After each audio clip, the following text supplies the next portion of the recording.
தாய் தமிழ் உறவுகளுக்கு வணக்கம். இன்னைக்கு நம்ம ரொம்ப முக்கியமான ஒரு பிரச்சனையை பத்தி பார்க்க போறோம். இன்னைக்கு அதிக அளவுல இளைஞர்கள் மத்தியில மிகப்பெரிய ஒரு தாக்கத்தையும் ஒரு மோகத்தையும் உருவாக்கி இருக்கிறது இந்த டாட்டூ போடுறது.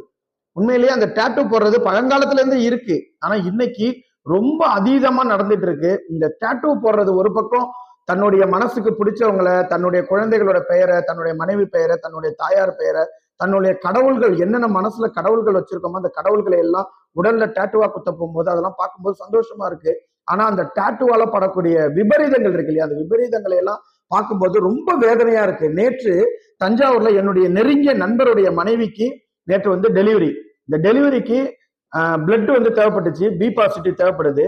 அவர் எனக்கு போன் பண்ணி சொல்றாரு, என்னோட மிஸ்ஸஸ்க்கு பி பாசிட்டிவ் பிளட் வேணும், ஆனா எப்படியாச்சும் நீங்க ரெடி பண்ணி கொடுங்கண்ணா அப்படின்னு. அப்ப நான் கேட்டப்ப, நீங்க பி பாசிட்டிவ் தானே, நீங்க கொடுக்கலாமே அப்படின்னு கேட்டதுக்கு, இல்லண்ணா நான் வந்து டாட்டூ போட்டிருக்கேன், அதனால என்னை வந்து இன்னொரு 4 மாசத்துக்கு நீங்க கொடுக்க முடியாதுன்னு சொல்லிட்டாங்க அப்படின்னு சொல்லிட்டு ரொம்ப வருத்தப்பட்டாரு. அவரு அந்த பிளட் குரூப் இருந்தும் தன்னுடைய மனைவிக்கு அந்த ரத்தத்தை கொடுக்க முடியல. சோ தயவு செய்து இன்றைய இளைஞர்கள் அவங்களுடைய அன்பு, பாசம் எல்லாத்தையுமே வந்து மனசுல வைங்க.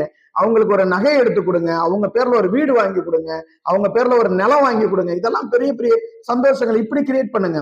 தன்னுடைய உடம்புல அந்த ஒரு டாட்டூஸ் குத்துறதுனால அதால உங்களுக்கு என்ன அந்த நேரத்துல வந்து வலியும் வேதனையும் தான் வருமே தவிர அது ஒரு நிலை பெறாத ஒரு நன்மைன்னு தான் நீங்க நினைக்கிறீங்க. ஆனா அது எந்த லெவல்ல அது வந்து சாத்தியக்கூறாப்படுதுன்னு தெரியல. ஆனா உண்மையிலேயே என்னுடைய நண்பருக்கு நேர்ந்த கதி தமிழ்நாட்டுல நிறைய பேருக்கு அந்த கதி நடந்துகிட்டு இருக்கு. இந்த நிலை யாருக்குமே வரக்கூடாது.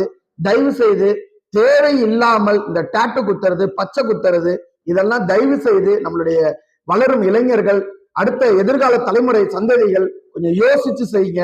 இது வந்து நான் பேசுறது நம்ம டாட்டூ செய்யக்கூடிய அந்த தொழில் செய்யக்கூடிய நண்பர்களுக்கு ஒரு பக்கம் வந்து வேதனையா இருக்கலாம், அவங்களுக்கு கஷ்டமா இருக்கலாம்.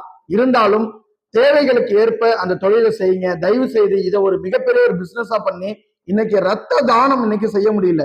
தன்னுடைய குழந்தைகளுக்கு, தன்னுடைய மனைவிக்கு, தன்னுடைய பெற்றோருக்கு, தன்னுடைய உறவினர்களுக்கு அந்த ரத்த தானம் செய்ய முடியாத சூழ்நிலை இருக்கு. தயவு செய்து தேவை இருந்தால் மட்டும் அந்த பச்சை குத்துங்க, டேட்டோ குத்துங்க. தேவை இல்லாமல் தன்னுடைய அந்த என்ன சொல்லுவாங்கன்னா தன்னுடைய பெருமை, கௌரவத்துக்காக செய்யறோம் அப்படிங்கிற அந்த கௌரவத்துக்காக இந்த வேலை யாரும் செய்யாதீங்கன்னு அன்போடு கேட்டுக்கொள்கிறேன். நன்றி.